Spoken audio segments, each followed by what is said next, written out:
안녕하세요. 여러분의 스토리 디렉터 이정은입니다. 네, 오늘은 시놉시스 쓰는 법에 대한 이야기를 해볼 건데요. 시놉시스가 어떤 목적을 갖고 쓰여져야 하는지, 그리고 시놉시스에 들어가는 항목들은 어떤 항목들이 있는지, 또 각 항목들에서는 어떤 점을 어필해야 하는지에 대해서 알아보려고 합니다. 그럼 바로 강의 시작해 볼게요. 먼저 시놉시스란 무엇인가에 대한 이야기부터 해볼 건데요. 시놉시스라는 거는 작품의 방향성과 매력을 한눈에 파악할 수 있도록 정리한 요약문이다 라고 쓰여져 있어요. 작품의 방향성이 어느 방향으로 가고 있는지, 이게 로맨스구나, 사랑 이야기를 하겠다는 거구나, 아니면 인물의 성장을 보여주겠다는 거구나, 이게 사건물이구나, 어떤 방향으로 가고 있는지 이제 그런 것들을 보여주고요. 그리고 등장인물의 매력과 줄거리 안에서 사건들이 어떤 식으로 구성이 되어서 어떤 재미를 줄 수 있는지 또 보여줘야 합니다. 그래서 이런 것들을 정리해서 간단하게 보여주는 요약문이다 라고 볼 수 있겠죠. 두 번째를 볼게요. 두 번째는 판매하려는 상품의 홍보자료다 라는 이야기가 있어요. 요게 사실 제가 오늘 이야기하고 싶은 중요한 주제이자 핵심 포인트라고 보시면 되겠습니다. 시놉시스를 보는 분들은 평가를 하시는 분들이죠. 그쵸? 독자님들은 시놉시스를 보지 않으세요. 우리 시놉시스를 보는 사람들은 어떤 사람들이죠? 출판사 담당자님, 그리고 프로모션 담당하시는 플랫폼 MD님, 그리고 작가 자신이 보겠죠. 그리고 간혹 가다가 일러스트레이터님 표지 그려주시는 그분이 보실 수도 있겠어요. 그래서 이렇게 네 사람이 시놉시스를 보게 되는데 이 사람들은 다 뭐다? 이 작품을 판매하려는 목적을 갖고 있는 사람들이다. 그렇기 때문에 시놉시스는 그 목적을 위해서 쓰여져야 되거든요. 그런데 우리 지망생분들이 시놉시스를 소홀히 한다거나 아니면 귀찮아 한다거나 원고에 비해서 공을 들이지 않는 경우들이 너무너무 많아요. 그래서 제가 그 부분을 이제 항상 강의를 통해서 시놉시스가 중요하다라는 것을 강조드리고 있거든요. 그래서 오늘도 그 얘기를 한번 해보려고 합니다. 그럼 본격적으로 시놉시스의 항목이 어떤 것들이 있는지 한번 알아볼 건데요. 일단 첫 번째로는 제목을 쓰셔야겠죠. 네, 제목 제가 저번 강의 때 말씀드렸었는데 제목을 왜 제가 두 번째 강의로 선택을 했을까요? 중요하기 때문에. 제목 짓는 거 너무너무 중요하기 때문에 두 번째로 선택을 했죠. 그러면 시놉시스에도 제목 중요하겠죠. 그래서 제목은 조금 크게 그리고 혹은 두껍게 좀 적어주시면 좋겠다. 강조해서 이 작품의 제목이 무엇이다 라는 거를 강조해서 적어주시면 좋고요. 그리고 두 번째로는 장르를 적어주셔야 됩니다. 우리 여성향 하고 있으니까 현대 로맨스 혹은 로맨스 판타지다 라고 적어주시면 되겠어요. 혹시 남성향 하시는 분들은 남성향 장르 적어주시면 되고요. 세 번째로는 연령가를 적어주셔야 되는데요. 내가 이 작품이 15세 이하의 독자님들을 타겟팅하고 있다.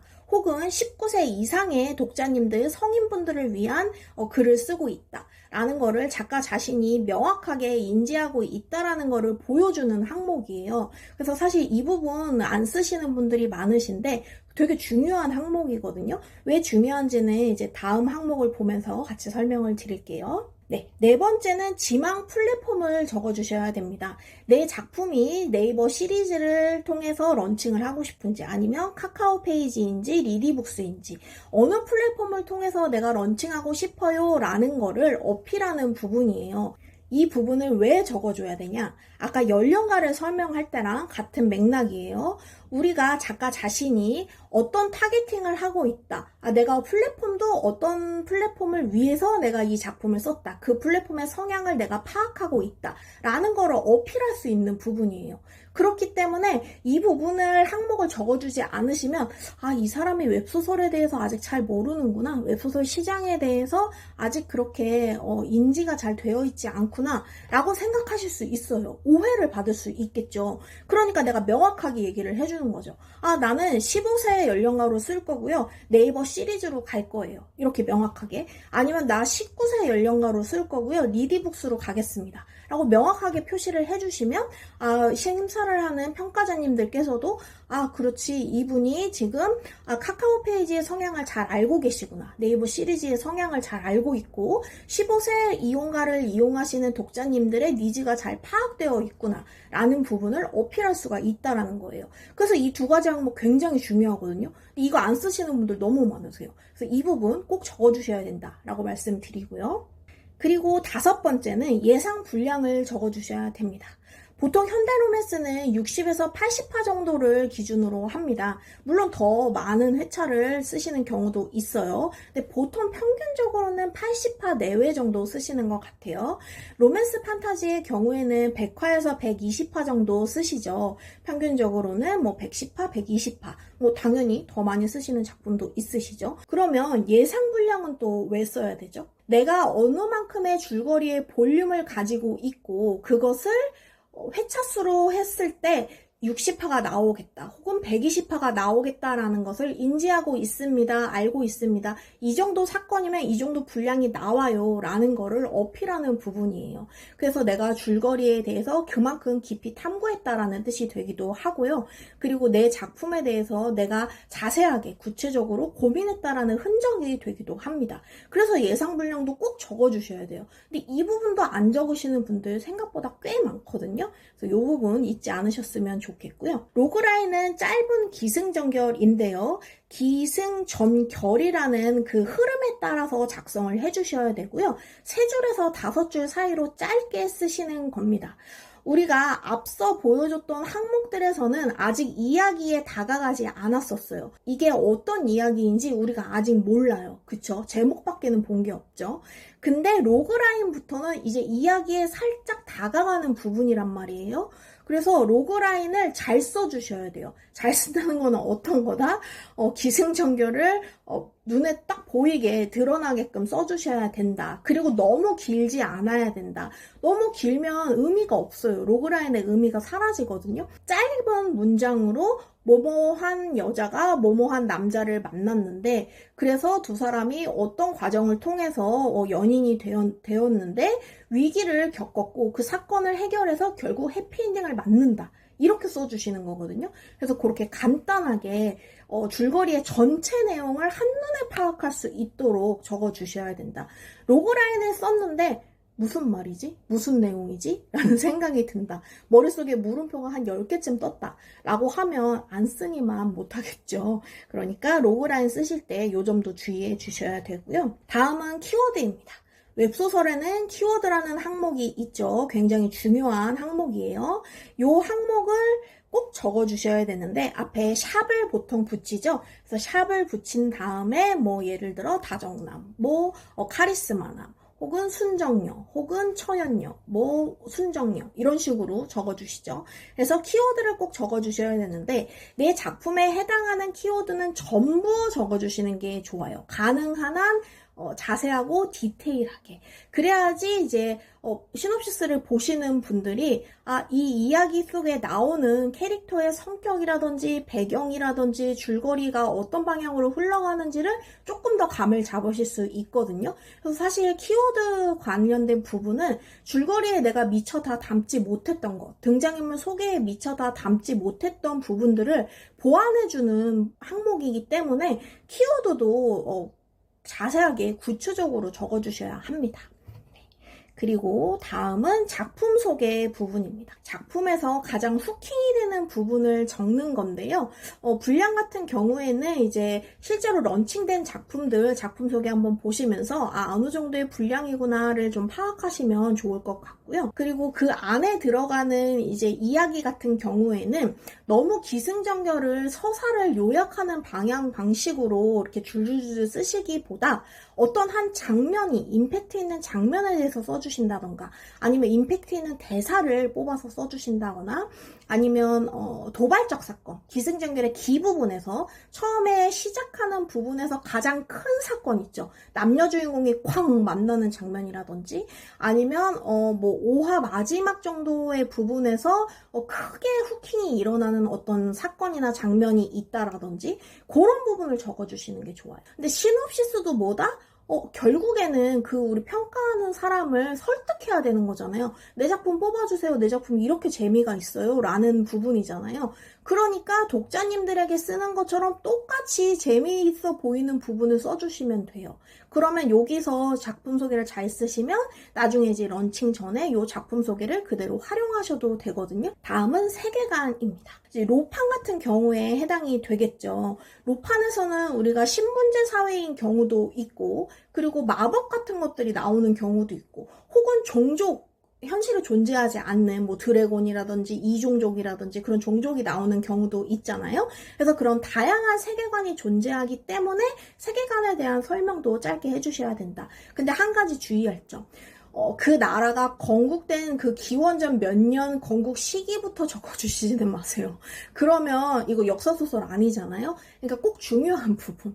딱 그 이야기에서 내가 필요로 하는 부분, 여자 주인공이 어떤 이 능력을 갖고 있다. 그럼 그 이 능력을 갖고 있는 부분에 대한 설명, 이 능력자들이 어떤 식으로 지금 이 사회에서 평가받고 있는지라던가, 내 작품에서 꼭 필요한 부분, 특이하게 사용되는 부분, 혹은 다른 로판 소설하고 좀 다르게 특별하게 들어간 설정, 그런 부분에 대해서만 적어주시면 됩니다.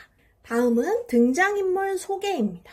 등장인물은 이제 캐릭터 설명을 해주는 거죠. 여기서부터 또 중요하죠. 우리의 드디어 이제 주인공들이 나오는 부분이잖아요.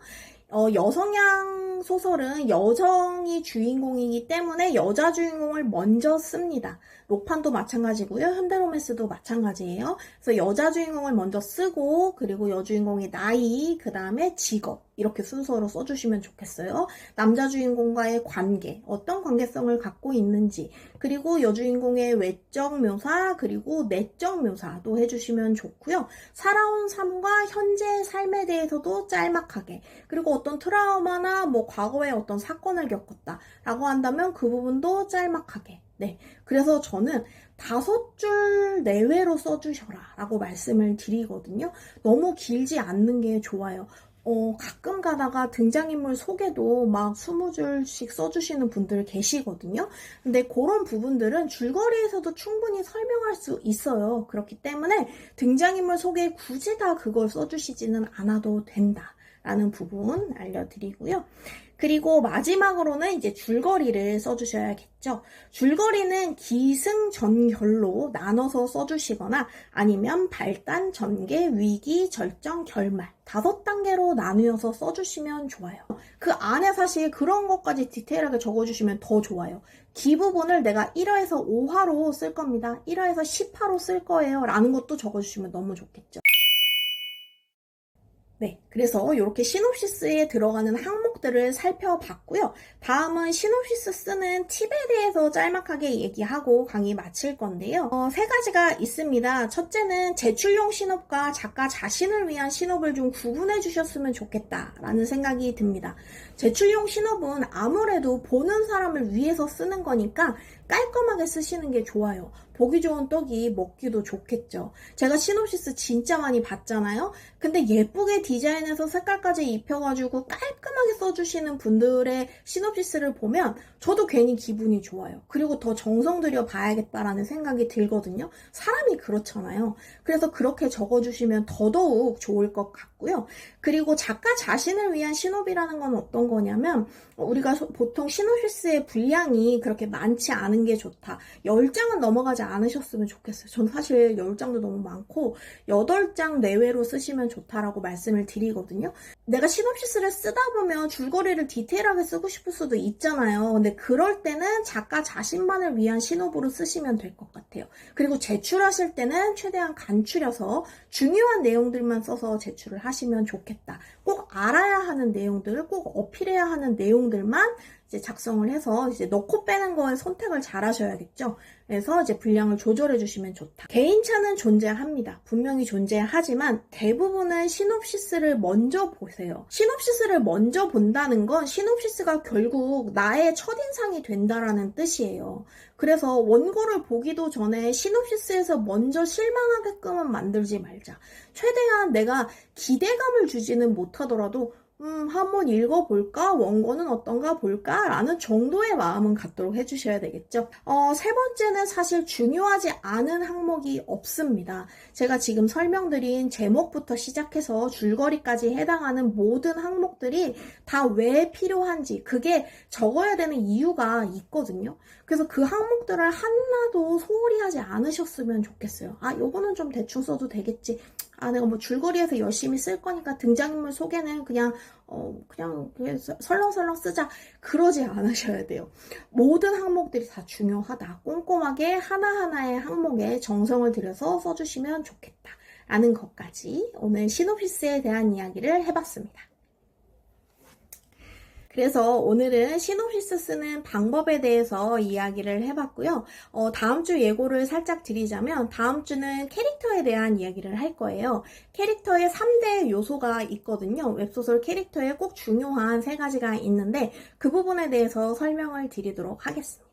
그럼 오늘 강의가 유익하셨다면 구독, 좋아요, 알림 설정 부탁드리겠습니다. 네, 그럼 오늘도 수고하셨습니다. 여러분의 스토리 디렉터 이정은이었습니다. 감사합니다.